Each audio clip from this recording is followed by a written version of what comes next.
hospital bed. My partner's laying over me, just crying. My mum is to the right of me, laying over me, just crying. In front of me is just like a wall of doctors. And, you know, the main doctor is sort of standing there and he's saying, look, it's a stage 4 tumour. It's metastasized to the pancreas, to the gallbladder. There's nodules up in the abdominals.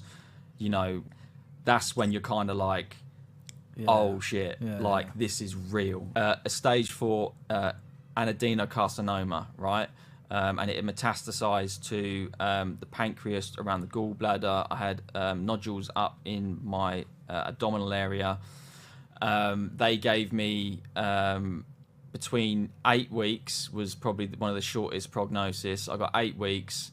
I got told I wouldn't make my 30th birthday. He just goes, oh no, an operation is not an option for you. This isn't about curing you. This is just about giving you time, right? When you moved to Australia, you still have cancer at that point? Yep.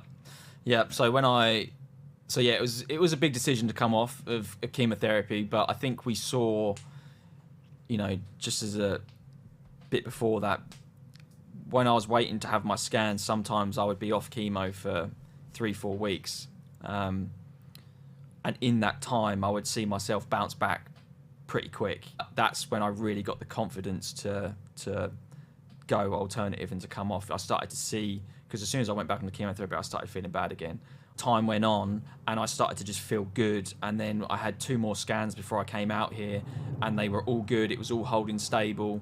The metastases were still there. I think I was about sort of 60% resolved potentially. So the abdominals was gone. The metastasis was decreasing around the pancreas and the gallbladder, but it was still present. The tumor was holding stable.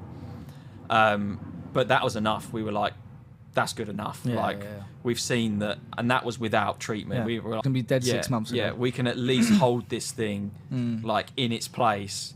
I actually started to stop taking those medications that they gave me. Now, I'm not advocating people do that. It was an intensely, it was my decision. It was a very intimate decision that I had to come to myself. And they would ring me and give me my results.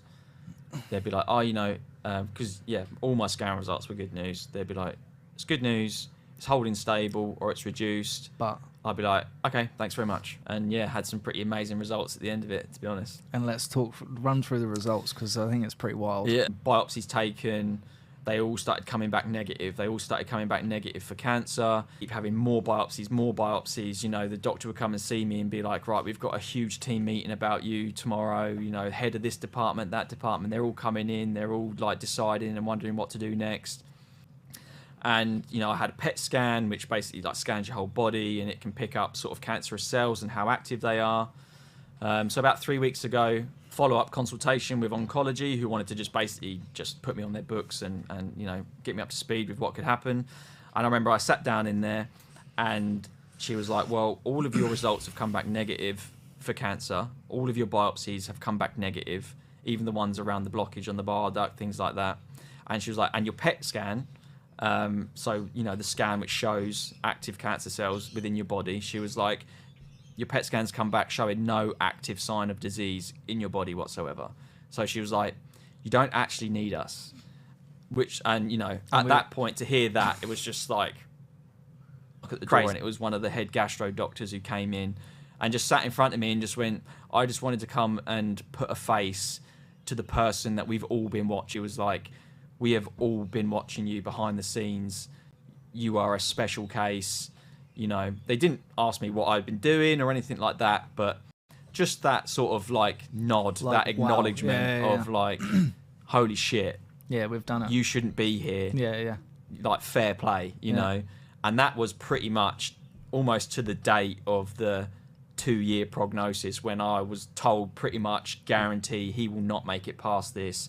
I'm sitting there having doctors come in to meet me to be like, fair play, mate. Like, fair play, you know. So well done, mate. I basically, well, cheers to some water, levitated out of that blooming oncology office. Well done. You know, I understand a lot of people want to see or want to hear about the alternative methods that I've introduced over the last 2 years to get the results that I've got.